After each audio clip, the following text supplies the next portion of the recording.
So నువ్వు కూడా ఏం బాధపడకు. నువ్వు ఏ స్థితిలో ఉన్నావు, ఏం ఆలోచిస్తున్నావు, నీకు వస్తలేదు అనుకుంటున్నావు, అందరు రిజెక్ట్ చేస్తున్నారేమో, డోంట్ వరీ. నా దేవుడు గొప్పడు, నిన్ను వాడుకుంటాడు ఖచ్చితంగా. నేనెవరు?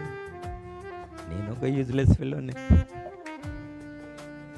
అందుకని నేను యూజ్లెస్ ఫెలోని అని జర మంచి రమ్యమైన భాషలో Luke 17:10 అని పెట్టుకుంటాను.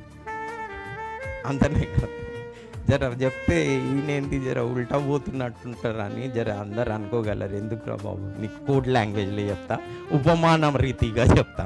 నేను Luke 17:10 నీకు అవసరమైతే చదువుకో, లేకపోతే కదా. కానీ మీరందరూ చూస్తున్నారు కదా.